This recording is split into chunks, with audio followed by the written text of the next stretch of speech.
No julgamento sobre prisões após condenação em segunda instância, o ministro Luiz Roberto Barroso, do Supremo Tribunal Federal, analisou diversos dados comumente apresentados como verdadeiros para embasar seu voto, mostrando que os argumentos normalmente utilizados neste tema não têm base na realidade. O ministro lembrou que as pessoas têm direito à própria opinião, mas não aos próprios fatos, e que os fatos não apoiam a argumentação apresentada pelos advogados dos criminosos. Além de mostrar que os dados sobre encarceramento, na realidade, não sustentam a tese dos adversários, Barroso apontou que a proibição da prisão após condenação em segunda instância beneficia unicamente os criminosos ricos, que podem pagar caros advogados para interpor incontáveis recursos e assim permanecer em liberdade até a prescrição de seus crimes. O ministro resumiu o objetivo do julgamento: decidir se o indivíduo condenado em segundo grau tem o direito de procrastinar indefinidamente o processo ou se o interesse social na prevenção geral do direito penal, em que o crime não compensa, deve prevalecer nesses casos. Assista ao voto do ministro Luiz Roberto Barroso. Não permitiria outra interpretação, senão aquela que a eles parece bem. Segundo fundamento das sustentações em geral, foi o suposto impacto da nova jurisprudência do Supremo sobre os níveis de encarceramento. E o terceiro fundamento da sustentação foi o suposto impacto sobre os réus pobres. Eu gosto de usar uma frase que já se tornou um pouco lugar comum, que as pessoas têm direito à própria opinião, mas não aos próprios fatos.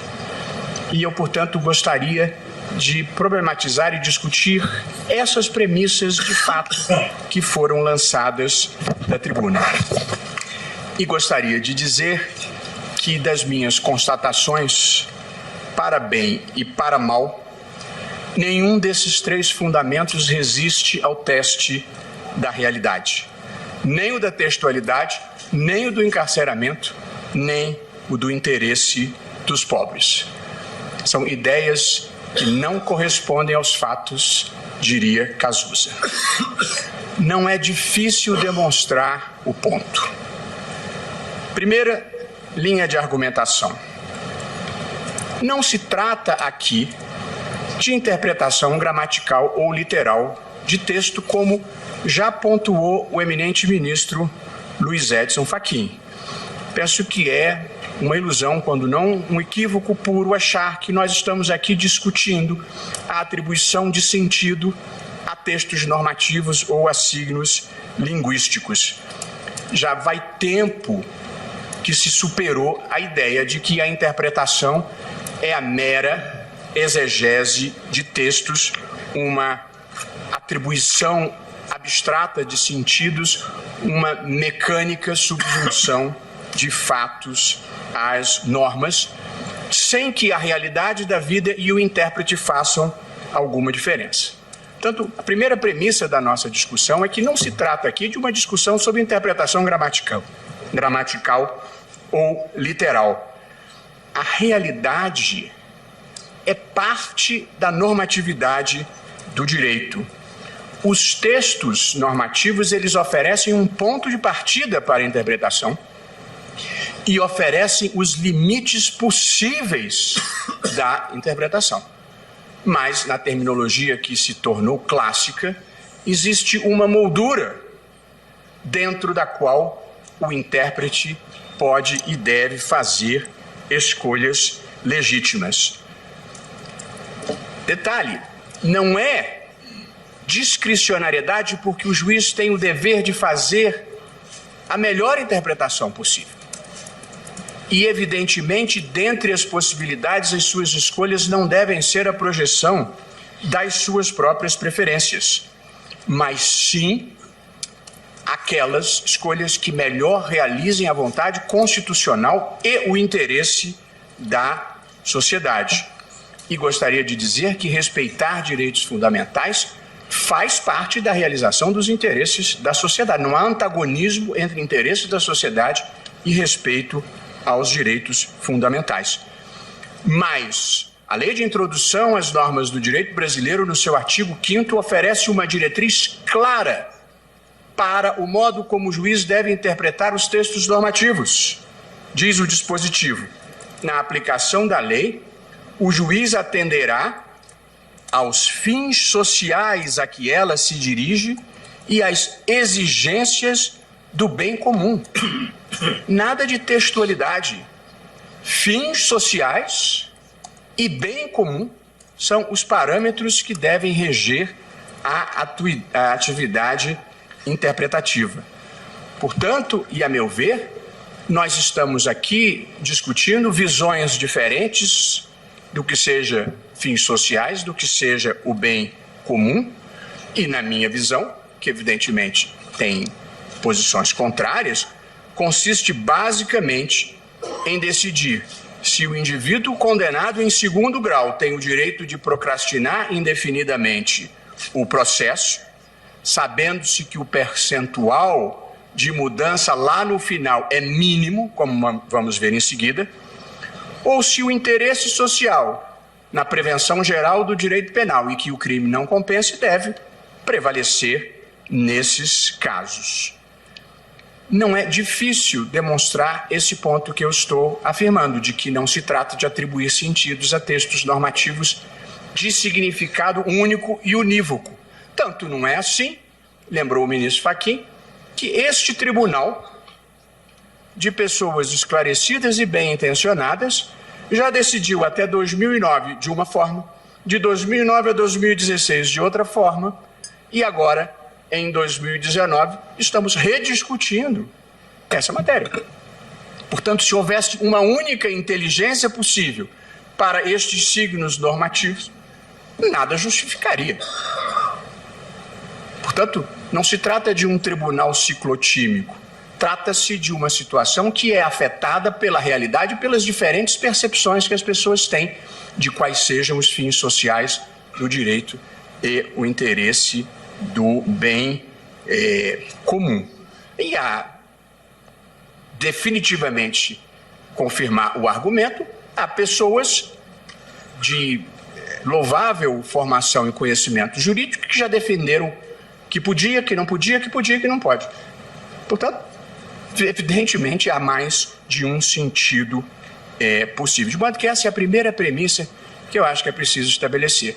Nós não estamos aqui conversando sobre textos de significado inequívoco e que quem pense de um modo ou quem pense de outro esteja contrariando o sentido normativo. Há sentidos possíveis dessa norma. E, portanto, as pessoas fazem escolhas de acordo com a maneira como interpretam os valores constitucionais a serem realizados. O segundo ponto que eu gostaria de enfrentar respeitosamente e com o apreço que tenho pela advocacia, onde militei por mais de 30 anos, é que, ao contrário do sugerido,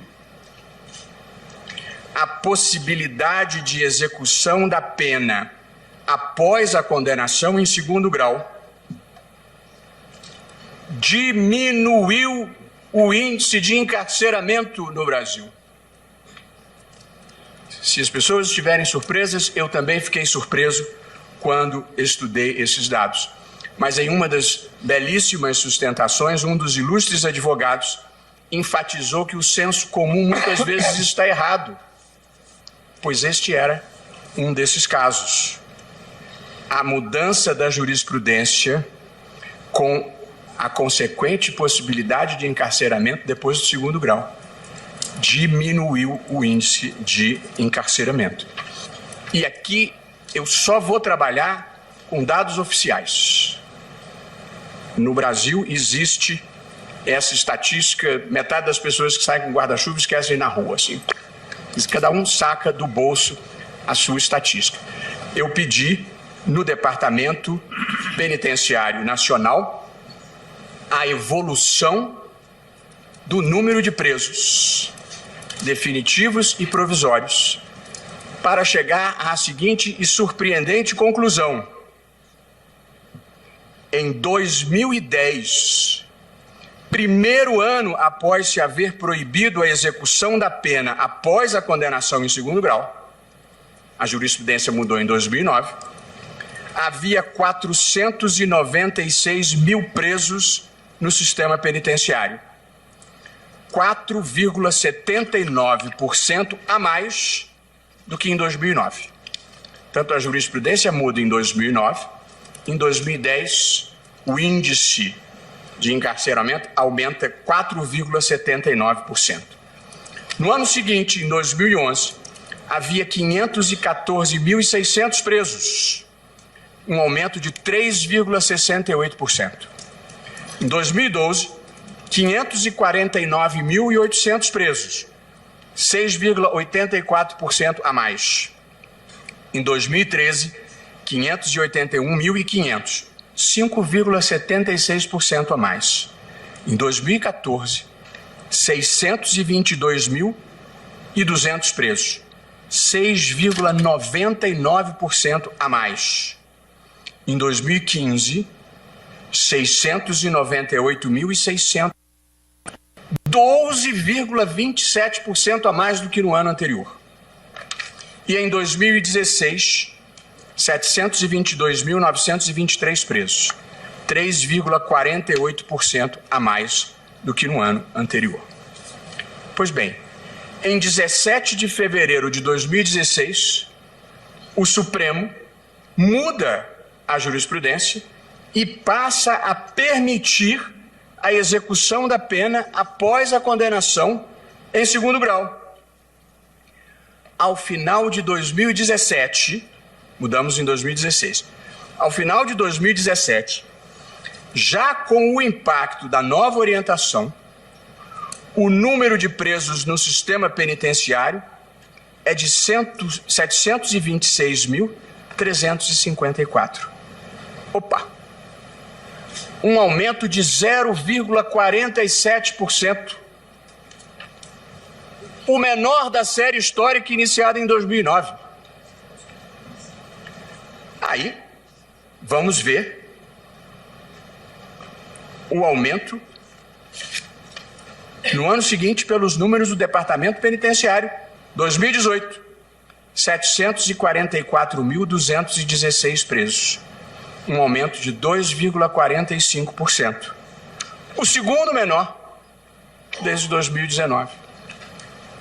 Portanto, nos 2 anos que se seguiram à mudança de jurisprudência do Supremo, o índice de encarceramento, o índice de crescimento do encarceramento, diminuiu aos menores percentuais da série histórica de 10 anos. Note-se bem, entre 2009 e 2016, período em que vigorou a proibição da execução após o segundo grau, a média de aumento anual de encarceramento foi de 6,25%. E após 2016, quando volta a possibilidade de execução após o segundo grau, a média foi de 1,46%, menos de 1/3. Esses são dados objetivos, oficiais, fornecidos pelo Departamento Penitenciário. Vale dizer, a mudança da jurisprudência diminuiu o índice de encarceramento de maneira expressiva. Eu não gostaria de tirar conclusões apressadas desse fato, até porque é uma série histórica ainda reduzida. Mas é preciso considerar algumas possibilidades para esta redução. Uma delas, os tribunais, diante da inexorabilidade do cumprimento imediato da pena, passaram a ser mais parcimoniosos na decretação de prisão. Acho que esse é um argumento ou um fator que deve ser considerado. E, portanto, a mudança da jurisprudência não prejudicou os réus, favoreceu os réus. Uma segunda possibilidade, diante da inevitabilidade do cumprimento da pena, o efeito dissuasório do direito penal funcionou de maneira mais eficiente. Sejam estas causas ou não, porque, como disse, não se devem extrair conclusões apressadas, A verdade é que os índices de encarceramento diminuíram após a mudança de entendimento do Supremo Tribunal Federal, que permitiu a execução após o esgotamento das instâncias ordinárias. Fatos, números, estatísticas oficiais. Outro dado valioso que, com todas as vênias, também infirma parte das premissas da pretensão dos autores. O percentual médio das prisões provisórias entre 2010 e 2016 foi de 35,6%. Eu tenho os dados e vou liberar o quadro do DEPEN logo em seguida ao meu voto, e eu reproduzo o quadro no meu voto. Então, digo eu, entre 2010 e 2016, o percentual médio de prisões provisórias era 35,6%. Em 2017 e 2018, o percentual médio caiu para 32,45%. Vale dizer, o percentual de prisões provisórias, depois da mudança de jurisprudência do Supremo, caiu 10%. Uma especulação possível é que o juiz, quando não pode dar execução da decisão após o segundo grau, ele antecipa a prisão provisória. É quase que um instinto natural para coibir a impunidade. Presidente, e em resumo desse tópico do meu voto, que se surpreendeu aos colegas, surpreendeu a mim também, a população carcerária aumentou em sua menor proporção histórica depois que o Supremo Tribunal Federal retomou a sua jurisprudência tradicional. Além disso, o percentual de presos provisórios diminuiu. Isso demonstra que a nova orientação não agravou o problema do hiperencarceramento. E pode indicar ainda que, os tribunais de apelação, cientes da maior gravidade de sua decisão, que levará o acusado imediatamente à cadeia, passou a ser mais cauteloso. E os juízes de primeira instância, cientes da maior efetividade da justiça criminal, passaram a decretar menos prisões provisórias. E possivelmente houve um efeito de prevenção geral diante da probabilidade do cumprimento da pena. E por fim, presidente, pedindo todas as vênias igualmente a quem pense de forma diferente. Não foram os pobres que sofreram o impacto da possibilidade de execução da pena após a condenação em segundo grau. Não foram os pobres que mobilizaram os mais brilhantes e caros advogados criminais do país. Não creiam nisso. Numa sociedade estratificada como a nossa, há uma clara divisão entre crimes de pobre e crimes de rico. Os crimes que mais geram ocupação de vagas no sistema penitenciário, de novo dados oficiais do DEPEN, são, como a intuição e as estatísticas revelam, os crimes dos pobres. Confiram-se a seguir os números do sistema penitenciário fornecido pelo DEPEN. Os crimes que mais geram ocupação de vagas nos presídios brasileiros são: tráfico de drogas e associação para o tráfico. 220.284 presos. Qual é a regra geral que o sistema aplica em relação aos réus acusados de tráfico? Prisão em flagrante, conversão da prisão em flagrante em prisão preventiva e permanecem presos desde antes da decisão de primeiro grau, até que, se tiverem sorte de cair comigo o habeas corpus, eu solto aqui. Porque acho que é uma péssima política pública prender preventivamente meninos jovens e pobres por pequenas quantidades de droga para engrossar os exércitos do tráfico, como lembrava o ministro Alexandre de Moraes. O segundo crime que mais gera encarceramento no Brasil é roubo qualificado. 109.284 presos. Estamos falando geralmente de assalto à mão armada. O terceiro é roubo simples. 64.106 presos. Estamos falando geralmente de assalto mediante violência ou grave ameaça. O quarto crime que mais prende no Brasil é homicídio, simples ou qualificado, 66.777. Depois, crimes contra a dignidade sexual, estupro de vulnerável e atentado violento ao pudor. E sexto, latrocínio, que é roubo seguido de morte ou de lesão corporal grave. Qual é a característica de todos esses crimes que ocupam o maior percentual do sistema penitenciário brasileiro? São crimes em que o agente é considerado violento e normalmente preso preventivamente, igualmente antes mesmo da sentença de primeiro grau. Portanto, os 6 crimes que mais lotam o sistema penitenciário são os crimes de pobres. 100% praticamente da clientela desses crimes. Há um destaque que deve ser feito ao crime de furto simples, pelo qual, que é o do artigo 155, parágrafo 2º do Código Penal. Há 34.330 presos no sistema por furto simples, que é aquele em que se o réu for primário e for de pequeno valor a coisa furtada, o juiz pode, e no geral deve, aplicar penas restritivas de direitos em lugar de pena de prisão. Portanto, como regra, só estará preso por furto quem for reincidente e, muitas vezes, multirreincidente. E gostaria de lembrar que eu mesmo trouxe a este plenário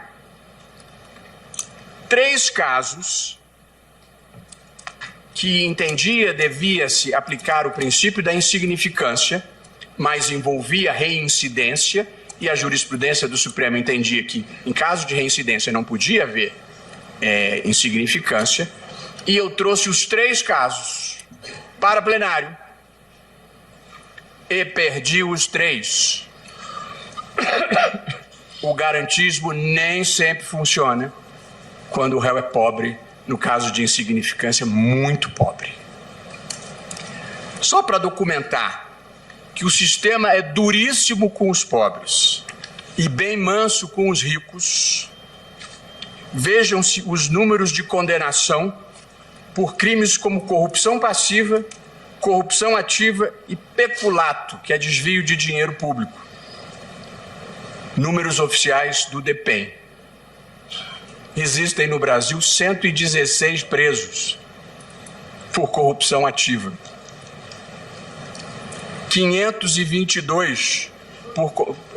116 por corrupção passiva, 522 por corrupção ativa e 1.161 por peculato. O Conselho Nacional de Justiça divulgou que o número de presos que pode ser afetado por uma mudança da jurisprudência é de apenas 4.895. Porém, como vimos, muito maior que este número foi o impacto sobre o sistema da possibilidade de execução depois do segundo grau, diminuindo de maneira expressiva o índice de encarceramento no país. A imprensa divulgou alguns dos beneficiários mais notórios dentre os 4.895, condenados por corrupção ativa, passiva, peculato ou lavagem de dinheiro. Pobre não corrompe, não desvia dinheiro público, nem lava dinheiro. Não é de pobres que nós estamos tratando aqui, com todas as vênias. Gostaria ainda, e por fim, de desfazer o que considero um equívoco. Esse debate não tem nada a ver com opinião pública. Uma das formas que se tem encontrado de desqualificar os que defendem a manutenção da possibilidade de execução da condenação depois do segundo grau é afirmar que se trata de tese para agradar a opinião pública, que constitui populismo judicial, que constitui punitivismo ou que constitui moralismo. Essa é apenas uma das faces da intolerância, da inaceitação do outro, da obsessão pelas próprias convicções. Na outra face da intolerância, porque ela tem duas faces, estão os que acham que os que defendem o modelo antigo têm pacto com a impunidade, querem proteger os amigos ou os clientes, ou vivem da ganância de lucrar com o crime alheio. A crença de que quem pensa diferente de mim só pode estar a serviço de alguma causa sórdida ou escusa é uma forma primitiva de viver a vida. Gritos e ofensas não mudam opiniões, nem muito menos mudam a realidade. A frase feliz do bispo Desmond Tutu: não levante a voz, melhore o argumento. Portanto, é preciso partir do pressuposto de que todos estejam bem intencionados e preocupados em fazer o melhor. Pois bem, opinião pública é um conceito volátil que muda com as nuvens. Ela não serve de fundamento para interpretação de coisa alguma. E menos ainda serve o clamor público. Os conceitos relevantes aqui são outros. São justiça, direitos fundamentais e interesse público. E eles precisam estar presentes em qualquer sociedade que não deseje regredir ao estado de natureza. Quando um cidadão de bem se sente indignado com a morte de uma criança por tiro de fuzil, com o estupro ou a violência doméstica contra uma mulher, com o grileiro que toca fogo na floresta, ou com o desvio de milhões de reais por agentes públicos corruptos, não é de opinião pública que se trata. É a justa indignação do natural sentimento de justiça que todas as pessoas trazem dentro de si e que une as pessoas de bem e distingue as sociedades civilizadas das sociedades primitivas. E um país que perde o senso de justiça é um país que se perdeu na história. Ainda algumas palavras sobre esse tópico, porque ele mobiliza a teoria constitucional em todo o mundo. Numa democracia, todo poder é representativo. Ninguém exerce poder em nome próprio ou em interesse próprio.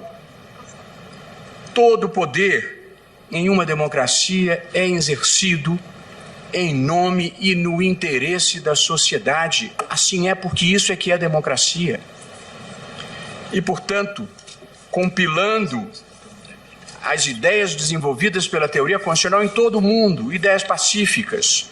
Primeira, o juiz não é um ser isolado do mundo, encastelado em uma torre de marfim, intérprete de textos abstratos e indiferente à vida lá fora. Juízes têm o dever de ter janelas para o mundo, ter olhos para a realidade e a capacidade de identificar o sentimento social, passando-o obrigatoriamente pelo filtro da Constituição. E note-se bem, eu estou falando de interpretação constitucional, de teoria constitucional. Eu não estou falando de julgamento de processo criminal. Numa ação penal, a única coisa relevante é se há prova ou não há prova.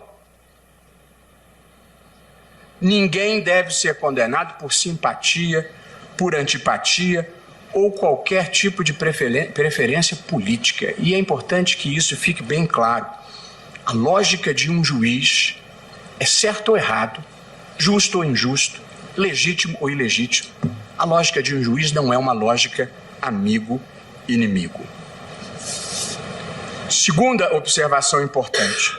Juízes constitucionais têm uma autocompreensão de qual é a sua missão institucional, de qual o seu papel na vida do país, de qual a melhor forma de realizar os valores constitucionais. Se violência, corrupção e impunidade são mazelas do seu tempo, ao lado da desigualdade extrema, eu quero acrescentar,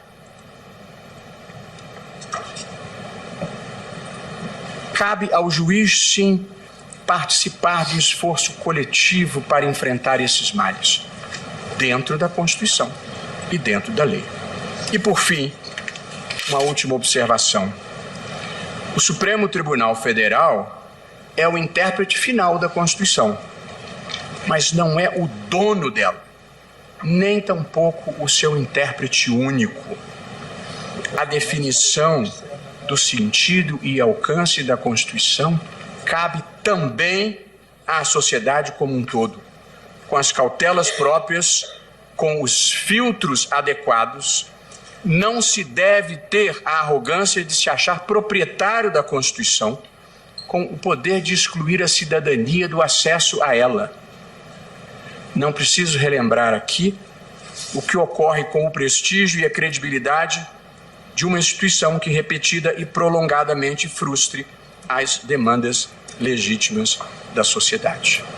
Portanto, eu faço esse longo introito para dar texto e contexto ao tema que nós estamos discutindo e trabalhar sobre dados da vida real, com estatísticas oficiais. Não preciso recapitular os antecedentes dessa controvérsia, o que já foi feito com maestria pelos votos que me antecederam, e aqui cumprimento, com atraso, mas não tarde demais, o voto do eminente ministro Marco Aurélio, que de longa data sustenta uma posição diferente, e desde que eu entrei no tribunal, em muitas matérias temos consensos, em algumas temos divergências profundas, o que jamais afetou a relação afetuosa e de admiração que mantenho com Sua Excelência. E também saúdo os votos dos ministros Alexandre de Moraes e Luiz Edson Fachin. Só para lembrar que desde a promulgação do Código de Processo Penal se podia executar a pena. Aliás, gostaria de lembrar que por largo período, que vai até 2011, ao menos nos textos do Código de Processo Penal, a execução da pena podia ser feita desde o primeiro grau. Na verdade, por largo período vigorou a exigência de que, para apelar, o réu tinha que se recolher preso.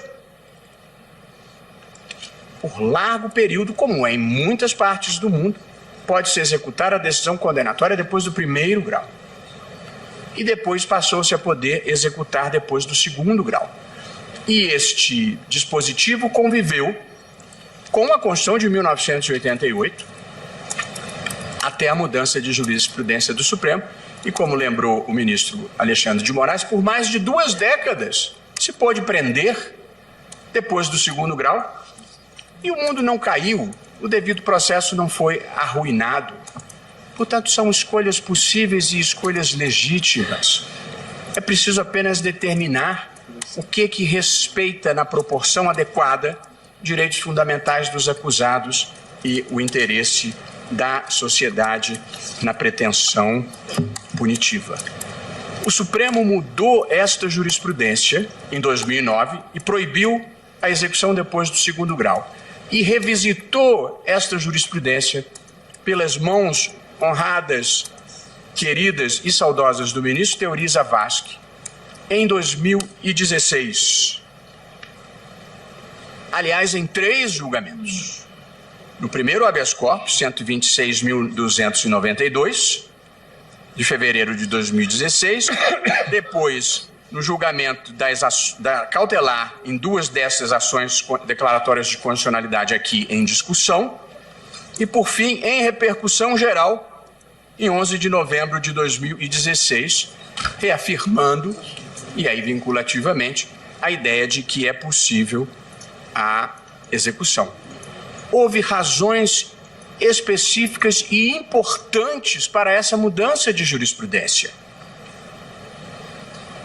que eu sustentei lá atrás, em 2016, a figura da mutação constitucional, que é quando uma Suprema Corte muda uma interpretação que constantemente vinha dando a um dispositivo constitucional. Quando é que ocorre esse tipo de mutação constitucional que gera um overruling, uma mudança da jurisprudência? No modo como eu penso, em 3 situações. 1, mudou a percepção do direito em relação àquela matéria. Igualdade hoje é completamente diferente do que era igualdade há 50 anos atrás. 2, muda a realidade fática. A ação afirmativa que se justifica hoje pode não se justificar daqui a 50 anos. Ou terceiro lugar, e muito importante, e foi isso que aconteceu, pelos impactos negativos produzidos por um determinado entendimento jurisprudencial. Quais foram os impactos dramaticamente negativos que a mudança da jurisprudência em 2009 trouxe para o direito brasileiro? 1, poderoso incentivo à infindável interposição de recursos protelatórios. E aqui, queria realçar, não há nenhuma crítica ao advogado cujo papel é, dentro das possibilidades do sistema, manter o seu cliente solto. Portanto, a crítica não é a advocacia. A crítica é ao sistema, que permite a interposição de recurso descabido atrás de recurso descabido até que se produza a prescrição. E que era o que acontecia.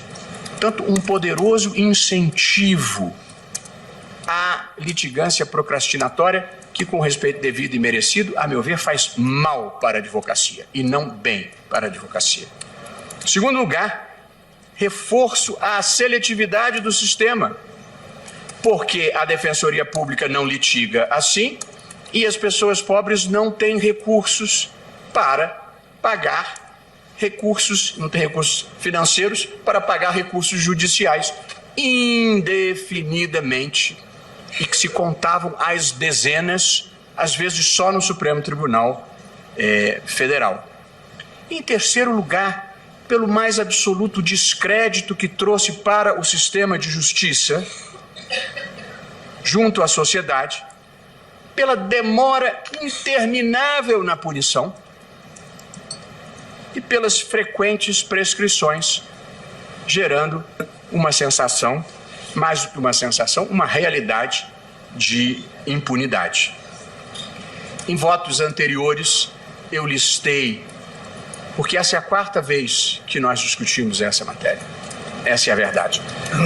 E eu bem entendo, nós somos uma democracia felizmente estabilizada, mas ainda em formação, e, portanto, muitas questões são rediscutidas frequentemente, mas em algum lugar do futuro, que eu espero próximo, a jurisprudência vai ser estabilizada.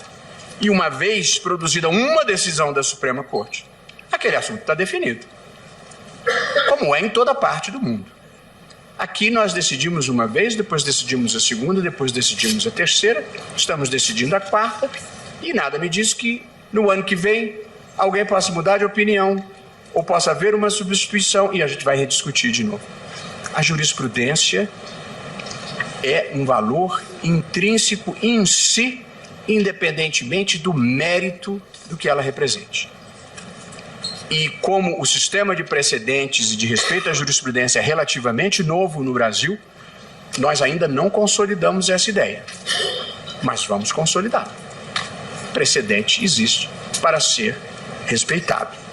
Em votos anteriores, eu citei com detalhes sórdidos os casos absurdos de impunidade que se multiplicaram pelo direito brasileiro, muitos chegando aqui.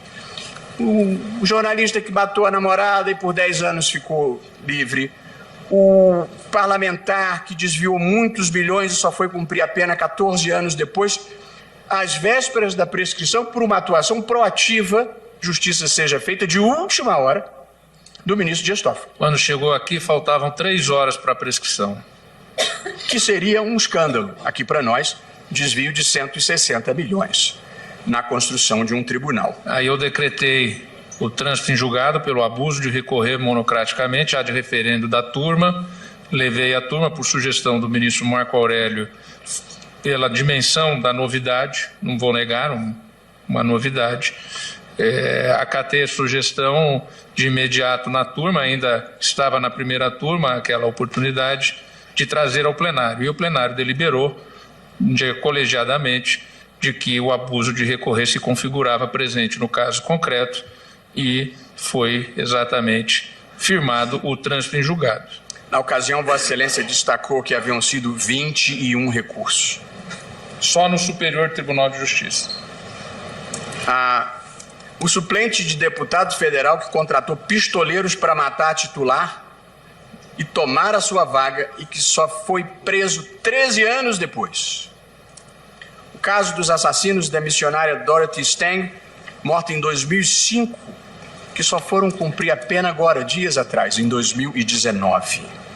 O caso do propinoduto do Rio de Janeiro, ocorrido entre 99 e 2002, em que a pena só veio a ser executada em 2018. Caso que motivou a virada jurisprudencial em 2009, uma tentativa de homicídio praticada em 91, que com a decisão do Supremo prescreveu em 2012 sem trânsito em julgado.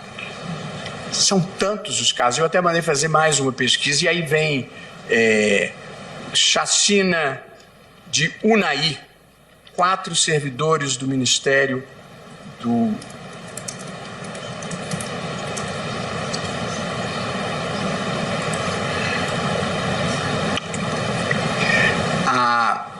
Quatro servidores do Ministério do Trabalho foram assassinados em 2004 e só em 2019 se conseguiu prender finalmente os acusados. Foi por essas razões, pela injustiça que passeava impunemente pelos tribunais brasileiros, que o Supremo, em boa hora, mudou esta jurisprudência em 2016 por 7-4. Uma votação expressiva.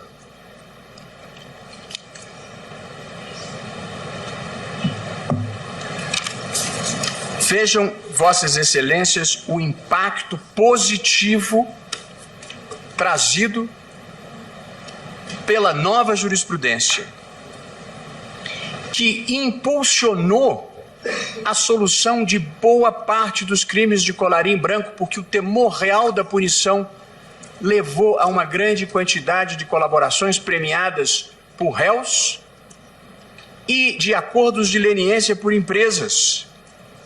Apenas no âmbito da Lava Jato, em Curitiba foram 48 acordos de colaboração e 13 acordos de leniência. Nós estamos falando de processos que tramitam celeremente, com provas e devolução de dinheiros. No Rio de Janeiro foram 37 acordos de colaboração e 3 acordos de leniência.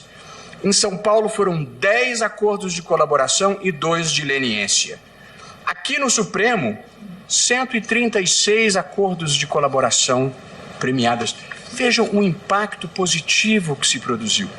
E é preciso ter a compreensão que na criminalidade do colarinho branco, sobretudo quando envolva lavagem de dinheiro, se não tem um colaborador premiado que conheça o esquema, que conheça o caminho do dinheiro e a conta onde ele foi parar, não tem como destrinchar o crime e efetivamente responsabilizar essas pessoas.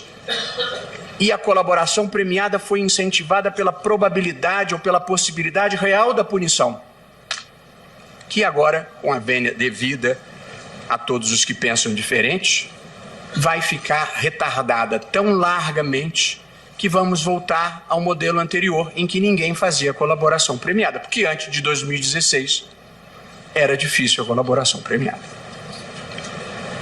As teses jurídicas aplicáveis, presidente, já foram discutidas largamente nas vezes anteriores em que esse tema foi debatido e, portanto, eu vou ser muito breve em relação a elas, apenas para dizer, também pedindo vênia a quem pense diferente, que O que o artigo 57 diz é que ninguém será considerado culpado até o trânsito em julgado. O artigo que cuida da prisão não é esse, é outro. É o inciso 61, que diz: ninguém será preso senão em flagrante delito ou por ordem escrita e fundamentada da autoridade judiciária competente.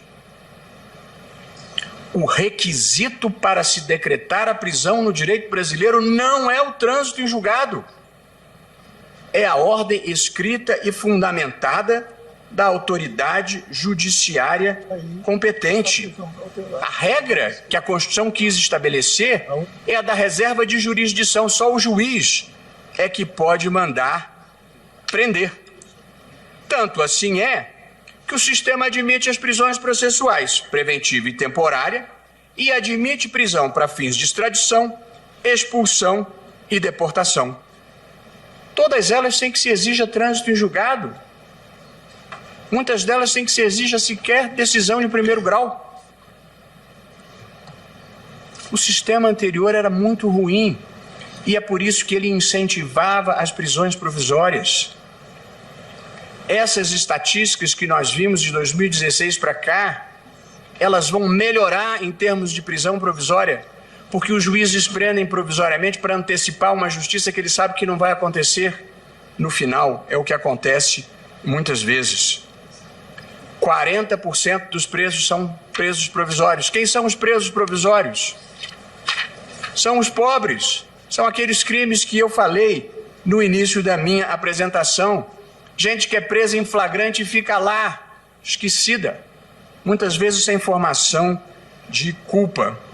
Portanto, parte do problema das prisões provisórias, boa parte, é a ineficiência do sistema. E a ineficiência do sistema é agravada pela impossibilidade de execução da pena depois do segundo grau. E, portanto, procrastinar o fim do processo é dar incentivo a esta mazela, que é a prisão provisória, com todas as vênias de quem pensa. Ministro Luiz Roberto, pois não. Permite com Claro, parte. prazer. Esse tema que Vossa Excelência toca nesse momento é extremamente importante, porque é algo que, sinceramente, nem eu tinha conhecimento diretamente até assumir o Conselho Nacional de Justiça, quando também assumi o Supremo Tribunal Federal. E existe um banco, já um levantamento, seja pelo DEPEN, do Ministério da Justiça e Segurança Pública, que Vossa Excelência inclusive citou números, seja por parte do Conselho Nacional de Justiça, a gestão da ministra Carmen fez o censo penitenciário e agora estamos implementando o sistema eletrônico de execução unificada com um Banco Nacional de Dados.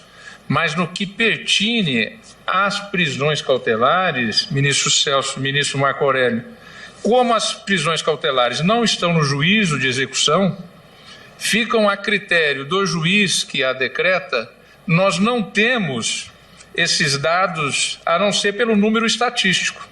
Mas nós não sabemos ali, no dia a dia, em que fase que está essa prisão provisória, há quanto tempo a potencial condenação e é uma dificuldade realmente. Estamos pensando, e acho que todos, né, que passaram pelo Conselho Nacional de Justiça sabem disso, cada um vai avançando um degrau, vai avançando, como fez o ministro Lewandowski nas audiências de custódia, como fez a ministra Carmen, como fez lá atrás o ministro Gilmar Mendes, quanto aos mutirões carcerários, e todos esses eventos atingiram exatamente em benefício aqueles mais pobres e mais carentes.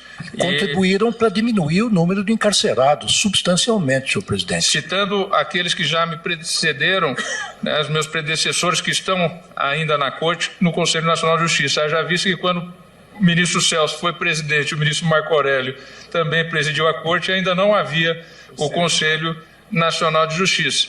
Mas o ministro Gilmar fez os mutirões carcerários, o ministro Lewandowski as audiências de custódia, a ministra Carmen enfrentou bastante essa questão também, a questão da presa mulher, a questão exatamente, né, de levantar esses dados ter uma certa objetividade. E no que diz respeito à prisão cautelar é a maior dificuldade, porque como isso não está na vara de execução, está sob o controle dos milhares de juízes criminais pelo Brasil afora, há uma dificuldade de acompanhamento dessas prisões cautelares. Só esse registro, mas estamos atentos a isso e procurando, porque realmente isso que Vossa Excelência toca é de extrema importância, dado o número e a porcentagem dos presos provisórios. Mas o cadastro de presos, ele traz quanto tempo, onde está, do Conselho Nacional de Justiça hoje, exatamente para se saber em que condições está e para que imediatamente o juiz possa ser alertado. Há até um push, né? Mas exatamente para vencer isso e é em reafirmação do que o ministro Barroso aqui expõe. Isso. Eu, inclusive, tenho um tópico aqui, presidente, em que elogio o Conselho Nacional de Justiça, porque nós finalmente estamos começando a trabalhar com dados e com diagnósticos, o que permite a cura. E, a propósito, também eu gostaria de ter saudado no início, comecei concentrado, os 10 anos de judicatura de Vossa Excelência. Somos amigos, divergimos aqui e ali, mas nos queremos bem e torcemos pelo sucesso um do outro. E também eu, como os demais, tenho muita alegria de tê-lo como presidente, conduzindo os nossos trabalhos. Mas então, dizia eu, essa interpretação, a ideia de que é a única interpretação possível não pode subsistir, ela não tem amparo na Constituição e não é assim em praticamente nenhum lugar do mundo. O ministro Teori, no seu memorável voto de 2016, citou a quantidade de países, pesquisa, em que não é assim. Os mais importantes, Inglaterra, Estados Unidos, Canadá, Alemanha, França, Portugal, Espanha, Argentina. E eu fui a todas as declarações de direitos humanos, Declaração Universal dos Direitos Humanos, Convenção para a Proteção dos Direitos do Homem e das Liberdades Fundamentais, Carta dos Direitos Fundamentais da União Europeia, Carta Africana dos Direitos do Homem e dos Povos, Declaração Islâmica dos Direitos Humanos, Pacto Internacional dos Direitos Civis e Políticos e Convenção Americana sobre Direitos Humanos, que é o Pacto de São José de Costa Rica. Nenhum deles exige trânsito em julgado para a possibilidade de prisão. Portanto, nós estamos aqui numa escolha entre o padrão de justiça praticado mundialmente ou um padrão de justiça que não é praticado em lugar nenhum, nem nos países menos desenvolvidos. A segunda tese, portanto, a primeira a Constituição não exige trânsito em julgado. A Constituição exige ordem da autoridade competente, que é o juiz. Em segundo lugar, a presunção de não culpabilidade ou de inocência, ela é um princípio constitucional. É inequívoco que é um princípio constitucional. Porque se ela fosse uma regra, eu não poderia prender provisoriamente. Portanto, é um princípio que é ponderado com outros valores constitucionais. Alguém pode não gostar que seja assim, mas a gente não pode quebrar o espelho por não gostar da imagem. Há um princípio constitucional, que é o princípio da presunção de inocência. O que significa ser um princípio? Regras são comandos definitivos, que você ou cumpre ou descumpre, tudo ou nada. Princípios são fins públicos, são estados ideais que você cumpre como dignidade, como justiça, como liberdade, como igualdade, que você cumpre na maior medida possível em confronto, muitas vezes, com situações fáticas ou jurídicas a ele, princípio, contrapostos. Assim é em toda parte do mundo. E, portanto, há princípios em jogo aqui. A presunção de inocência é muito importante, mas o interesse da sociedade na persecução penal e num sistema penal minimamente efetivo também é muito importante. Porque o sistema penal minimamente eficiente, ele não existe para produzir vingança privada, nem por desfastio de autoridades perversas, ele existe para proteger os direitos fundamentais de todos. O sistema punitivo existe para proteger a vida, a integridade física, a liberdade, a propriedade, a probidade das pessoas de uma maneira geral. Portanto, nós estamos falando de direitos fundamentais dos acusados e de direitos fundamentais de outras pessoas. E, evidentemente, um direito fundamental não é mais do que o outro. Os direitos fundamentais, eles são ponderados, como disse o eminente advogado-geral da União numa sustentação memorável feita da tribuna. Vítimas também têm direitos humanos e, portanto, as instituições também têm que zelar por isso. E esse é um ponto muito importante.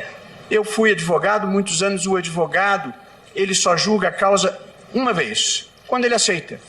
A partir dali ele tem um compromisso, fazer tudo o que é legal e eticamente possível para defender o interesse que ele patrocina.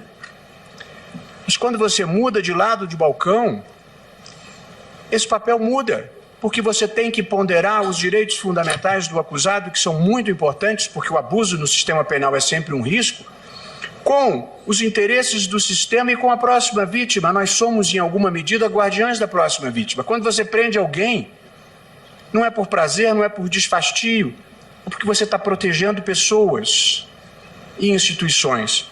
Portanto, não é com regozijo que se troca de lado da advocacia para a magistratura. É uma missão muito espinhosa. É mais bacana defender a liberdade do que mandar prender. Mas eu tenho que evitar o próximo estupro, o próximo homicídio, o próximo roubo, quando isso seja perceptível dos autos.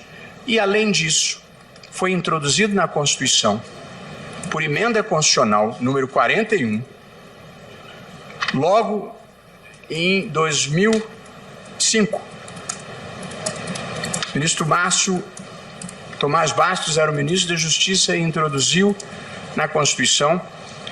Tivemos o ministro Fachin e eu numa comissão constituída por ele que impulsionou o trâmite dessa reforma do judiciário. Me lembro que nós escolhemos pontos específicos que incluía a repercussão geral, a súmula vinculante, autonomia para a Defensoria Pública, e para investir naqueles pontos na aprovação no Congresso Nacional. E ali se aprovou esse dispositivo. Todos no âmbito judicial e administrativo são assegurados, a todos no âmbito judicial e administrativo são assegurados a razoável duração do processo e os meios que garantam a celeridade de sua tramitação. Portanto, entre teses alternativas razoáveis, se uma acelera a tramitação e a outra retarda indefinidamente, também aqui há um vetor constitucional que aponte. Agora, nada disso estaria acontecendo se os processos demorassem o que tem que demorar. 6 meses, 1 ano. 1 ano e meio se for muito complexo. Aí podia esperar. O que não pode é a execução da pena se dá 12, 14, 15, 18 anos, ou recentemente na primeira turma nós condenamos um agente público com pena, porque já estava entrado em anos, assim, mais de octogenário, mas desviava dinheiro desde cedo, viu? Portanto, a punição retardada não é boa para ninguém. Aquela altura da vida já devia estar solto, desfrutando dos netos. Portanto, o sistema tem que ser eficiente. Não é possível nós nos acomodarmos com esse patamar muito ruim de justiça de uma maneira geral. E o terceiro motivo é que depois da condenação em 2º grau, já não há mais dúvidas sobre autoria e materialidade. Não é possível produzir provas depois. E, portanto, se já não há mais dúvida de que o crime foi cometido e de que aquele é o autor, considero um mandamento de ordem pública que se dê cumprimento à decisão. E, portanto, se alguém quiser um fundamento infraconstitucional para a prisão depois do 2º grau, é o artigo 312 do Código de Processo Penal, garantia da ordem pública.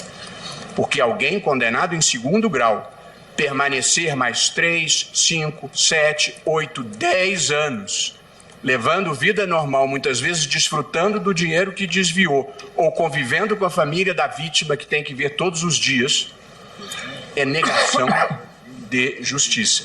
Portanto, para a credibilidade da justiça, uma vez assentada a culpabilidade e tendo em vista os índices irrisórios de reforma, e vou chegar a esse ponto, presidente, vou acelerar um pouquinho aqui, mas essa é uma questão muito importante. E aqui outra coisa, estatística é uma coisa séria. Não é assim, 30%, 50%, 70%. Preciso trabalhar com dados reais. Portanto, esses são 3 dos argumentos jurídicos acrescidos de que o artigo 283, que é o que se pede a declaração de constitucionalidade, ele evidentemente não impede a execução depois do segundo grau. Aliás, nas ações se diz que no julgamento do habeas corpus não se discutiu o artigo 283. Eu fui ao meu voto no habeas corpus e aqui transcrevo exatamente o que disse no primeiro habeas corpus trazido pelo ministro Theori, abro aspas. Essa ponderação de bens jurídicos não é obstaculizada pelo artigo 283 do Código de Processo Penal. Note-se que este dispositivo admite prisão temporária e prisão preventiva, que podem ser decretadas por fundamentos puramente infraconstitucionais. Quando é que você pode decretar? Quando é imprescindível para a investigação no inquérito ou por conveniência da instrução. Naturalmente, não serve o artigo 283, dizia eu lá, para impedir a prisão após a condenação em segundo grau, quando já há certeza acerca da materialidade e autoria por fundamento diretamente constitucional. Acentue-se porque relevante.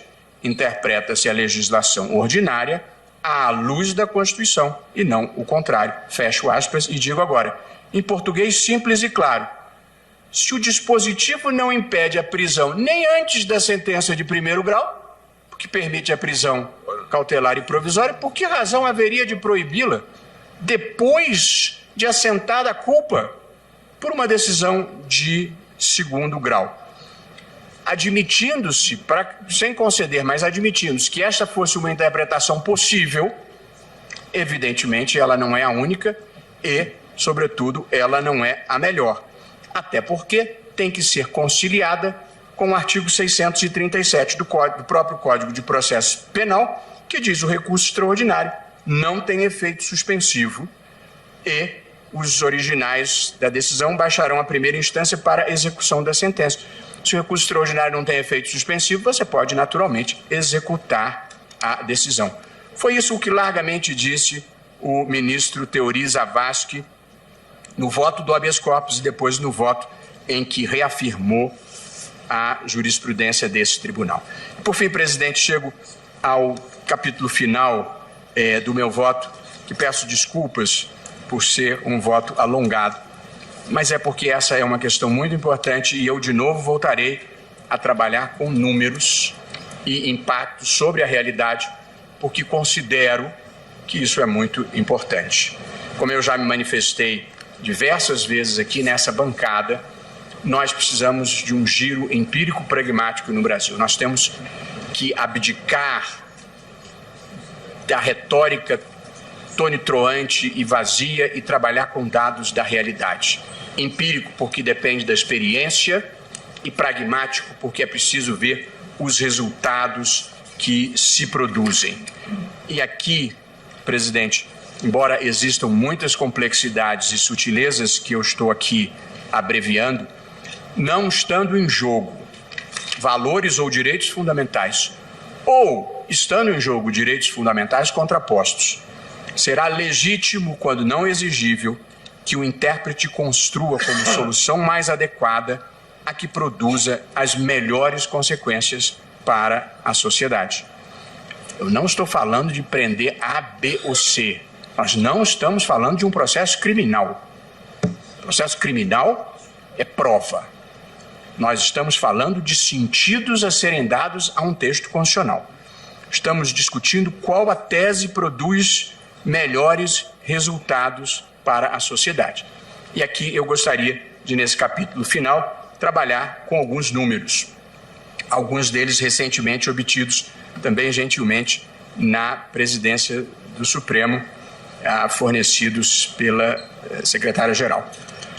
No voto anterior, na cautelar, eu trouxe os dados de que no período entre 1º de janeiro de 2009 até 19 de abril de 2016, os recursos extraordinários em matéria penal no Supremo apresentavam os seguintes números: 25.707 recursos extraordinários ou agravos em matéria criminal. Desse total, um percentual de 2,93% foram acolhidos. tanto em favor da acusação quanto da defesa. Quando se vai verificar o percentual de recursos extraordinários acolhidos em favor dos réus, cai para 1,12. E quando se vai examinar o percentual de absolvições, é de 0,035. Em 25 mil recursos extraordinários, houve 9 casos de absolvição. Disse eu na época, aguardar o trânsito em julgado do recurso extraordinário produz impacto de 1,12% em favor da defesa, sendo que apenas 0,035% de absolvições. Subordinar todo o sistema de justiça a esses números irrisórios de reforma da decisão, a meu ver, não tem razoabilidade nem racionalidade. Já agora, a meu pedido, a presidência do tribunal atualizou esses dados e, de novo, me surpreendi com os dados oficiais da presidência. Entre os processos que transitaram em julgado de 2009 a 2019, presidente, 97,23% dos recursos criminais foram desprovidos e o índice de provimento foi de 2,77 entre defesa e acusação.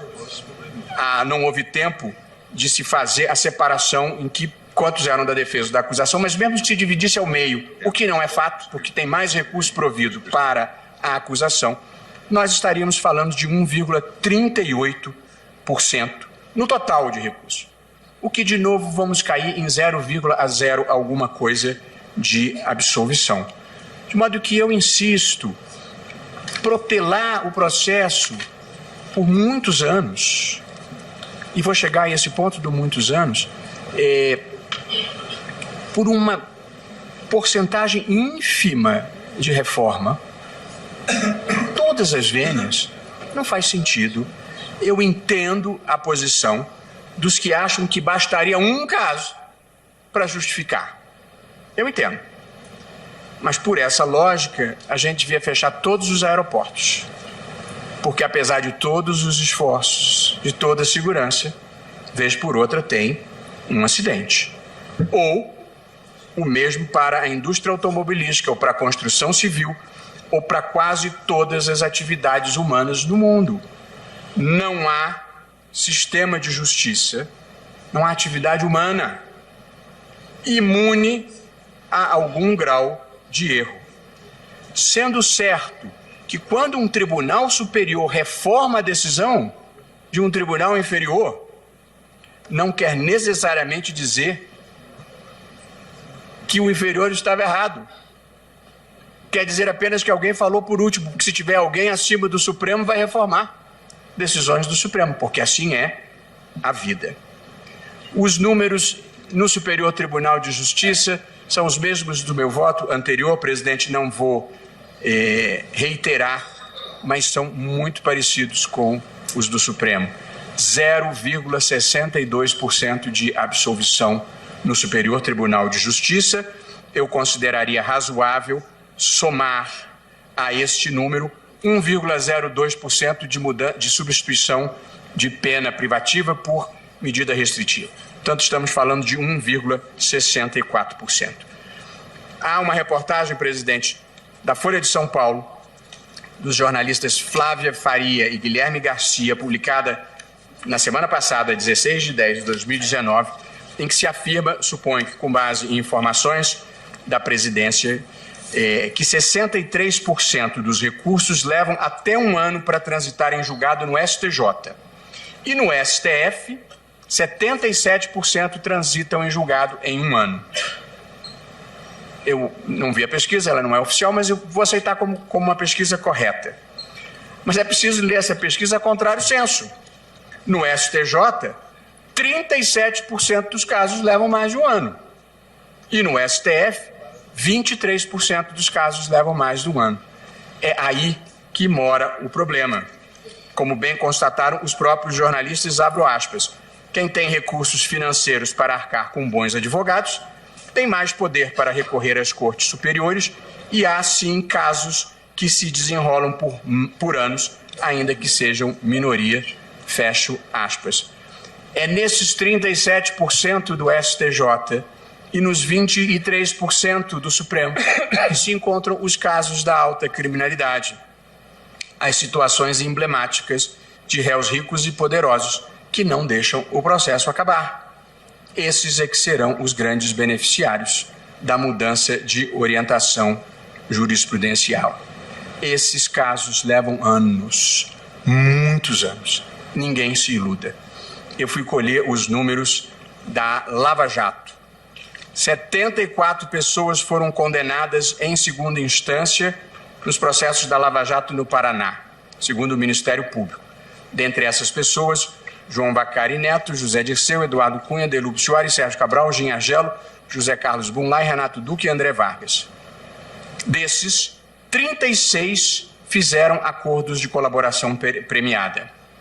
Em relação aos 38 restantes, só 8 transitaram em julgado. As decisões são de 2015. Portanto, quando nós estamos falando de alta criminalidade, o trânsito em julgado é lerdo, é muito lerdo. Ainda está no STJ. Outra observação, presidente. Os números do tempo de tramitação nos tribunais superiores não levam em conta o tempo que os processos tramitam nos tribunais de origem.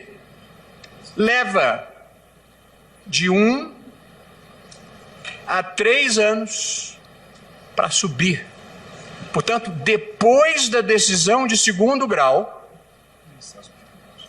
leva... E aí, esse é um dado difícil, porque como o julgamento foi marcado, presidente, com um curto período, não foi possível levantar todas as estatísticas e essa não é uma estatística que se obtenha com facilidade. Mas há uma inspeção do Conselho Federal de Justiça, do Conselho da Justiça Federal, no Tribunal Regional Federal da Primeira Região, de 2015. Leva, na Primeira Região, de 1 a 2 anos o juízo de admissibilidade, sem contar o período que vai da interposição do recurso contra razões até chegar ao juízo de admissibilidade. Portanto, nós estamos falando que depois da decisão de segundo grau e até chegar ao Supremo, passam-se, em muitos tribunais, dos mais sobrecarregados, no mínimo 1 ano, com frequência 2 anos. No caso do TRF1, era de 1 a 2 anos, mas em 2015. Mas de lá para cá, aumentou 48% a carga de processo, segundo o Conselho da Justiça Federal. Portanto, deve estar levando mais de 2. De modo que, ao tempo que leva no Tribunal Superior, tem que se adicionar o tempo que leva no Tribunal de Origem. E aí, o que acontece quando você finalmente decide isso, porque leva 2 anos em primeiro grau? Vamos fazer um processo que andou relativamente rápido. 2 anos no primeiro grau, 2 anos no segundo grau, 2 anos para subir. E 1 ano aqui, estamos falando de pelo menos 6 anos. E esses são os processos simples. Porque se for complicado, pode dobrar esse tempo. Não é bom esse sistema. Portanto, não poder executar depois do segundo grau, ainda tem que contabilizar o tempo que passa no tribunal de origem. Eu tenho aqui, presidente, a estatística de 1.000 casos em que houve prescrição, ou no STJ ou no Supremo. E aqui chego à conclusão do meu voto, presidente. O Brasil vive uma epidemia de violência e de corrupção. Nós nos tornamos o país mais violento do mundo, com 60 mil mortes por homicídio ao ano. É um número superior ao da guerra da Síria. O Brasil também vive uma epidemia de corrupção. Todos nós assistimos ao que aconteceu aqui. De acordo com a Transparência Internacional, organização reconhecida globalmente, o índice da percepção da corrupção no país tem piorado dramaticamente. Entre 180 países, nós ficamos na metade considerada mais corrupta. Em 2015, ocupávamos a 69ª posição. Em 2016, pioramos para a 79ª. Em 2017, caímos para a 96ª. E em 2018, estamos na 105ª posição na percepção de corrupção por parte da população. Esse é o contexto brasileiro. Esses são os números da nossa vergonha. O que justificaria, diante desse quadro, o Supremo Tribunal Federal, revertendo o entendimento anterior, que produziu resultados relevantes, adotar uma posição que vai dificultar o enfrentamento dessa situação dramática, respeitando todas as posições? De que lado da história nós estamos?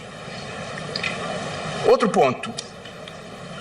Eu tenho grande apreço pelas instituições, inclusive pela instituição em que eu trabalho, que é o Supremo Tribunal Federal. E não tenho nenhuma ambição nessa vida que não seja fazer um país melhor e maior.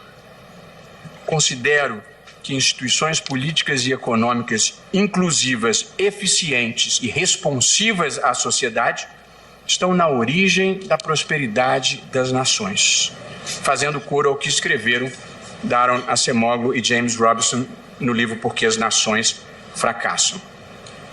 Porque acredito nas instituições e tenho apreço real pela instituição em que trabalho, preocupo-me sim com a sua imagem e com a percepção que a sociedade tem do Supremo Tribunal Federal. E a sociedade questiona porque não consegue compreender muitas das decisões. E aqui eu respeito, nada do que vou dizer importa em crítica ou desapreço à variedade de posições dentro de um tribunal que tem que ser independente. Estou documentando o fato de que a sociedade tem dificuldade de compreender um conjunto de decisões que, ao ver dela a sociedade, torna mais difícil a superação do quadro que eu descrevi antes. Eu já listei essas hipóteses em decisão anterior, retirada dos casos da 13ª Vara Federal, onde estava funcionando, transferência da Justiça Federal para a Justiça Eleitoral. Considerou-se inconstitucional a condução coercitiva que vigorava há décadas. Entendeu-se que parlamentar que utiliza o cargo para praticar crimes, o afastamento está sujeito à casa legislativa, mais de 50 habeas corpus no Rio de Janeiro, que foi um estado devastado pela corrupção. Tivemos a situação de que, se as alegações finais foram apresentadas pelo réu não colaborador, em conjunto com o réu colaborador, anula tudo para trás, as suspensões dos processos em que houve compartilhamento de dados da Receita e do COAF, e agora essa discussão do segundo grau. É um conjunto de decisões que muitas vezes a sociedade não compreende e muitas vezes eu tampouco. E por fim, há uma questão final que considero importante. Há décadas o Brasil tenta furar o cerco da renda média e se tornar um país verdadeiramente desenvolvido. Ser desenvolvido significa melhor educação, melhor saúde, melhores salários, melhor qualidade de vida para a população. Não é um objetivo desimportante. O Clube das Nações Desenvolvidas é a OCDE, Organização para a Cooperação e Desenvolvimento Econômico. Pois também me preocupa a percepção que o mundo desenvolvido tem do meu país. Essa não é uma questão supérflua. As sociedades capitalistas vivem da segurança jurídica, da confiança nas instituições e nos atores públicos e privados. É isso que determina o nível de investimento e o volume de negócios de um país e, consequentemente, seu nível de emprego e perspectivas de desenvolvimento. Pois a percepção do Brasil pela OCDE, que é o clube dos países ricos em que o Brasil quer entrar, não é boa. Notícias da imprensa. O Globo. Barrar prisão após segunda instância será sinal muito ruim para o mundo, diz chefe anticorrupção da OCDE. A notícia é dura. Não vou ler. UOL. Preocupada com a capacidade do Brasil de investigar a corrupção, OCDE envia missão ao país. Vortex. Decisões do Supremo causaram desgaste com o grupo da OCDE. Há uma percepção crítica do retrocesso que isso representa no enfrentamento da corrupção pelo mundo desenvolvido. E aqui, evidentemente, nem eu, nem ninguém nesse tribunal é pautado por opinião, seja doméstica, seja externa, que cada um forma a sua própria opinião. Mas num mundo globalizado, nenhum país pode ser uma ilha, menos ainda uma ilha de impunidade. Na frase inspirada do Vinícius de Moraes, bastar-se a si mesmo é a maior solidão. Portanto, presidente, o Brasil, tal como eu vejo, e essa é a minha pré-compreensão sobre esse tema, de novo, e sempre respeitando as visões diferentes, nós precisamos substituir o pacto oligárquico que se celebrou aqui, de apropriação privada e dos recursos públicos, por um pacto de integridade fundado em duas regras. No espaço público, não desviar dinheiro, no espaço privado, não passar os outros para trás. A integridade vem antes da ideologia, antes das escolhas políticas. A democracia tem espaço para liberais, progressistas, conservadores, mas não para a desonestidade aceita pacificamente. Esta é uma questão prévia. A busca por integridade não tem nada a ver com direita, não tem nada a ver com esquerda, centro ou qualquer lugar do espectro político. Nem tampouco com moralismo. Tem a ver com civilização, progresso e humanismo.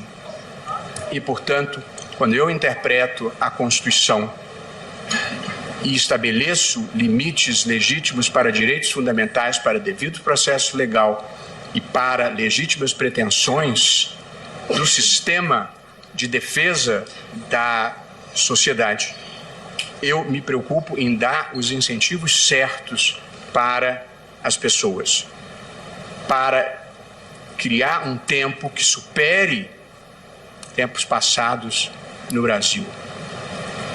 A ideia de que o crime compensa, de que os bandidos sempre acabam perseguindo os mocinhos e que o mal vence no final. Nós queremos mudar essa história e restabelecer nas pessoas em geral a crença de que vale a pena ser honesto, vale a pena agir de boa fé e restabelecer a primazia dos bons sobre os espertos.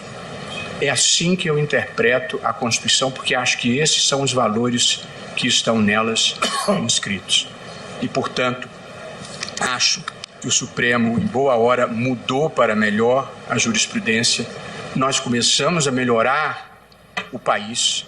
O crime cada vez passou a oferecer mais riscos, diminuímos os incentivos para o desvio de dinheiro.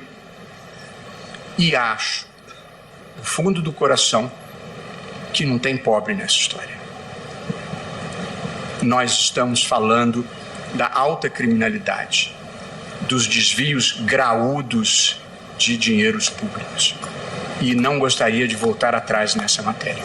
E, portanto, tal como votara na cautelar, voto também aqui no sentido de interpretar conforme a Constituição o artigo 283 do Código de Processo Penal, portanto estou julgando parcialmente procedente a ação para interpretar conforme a Constituição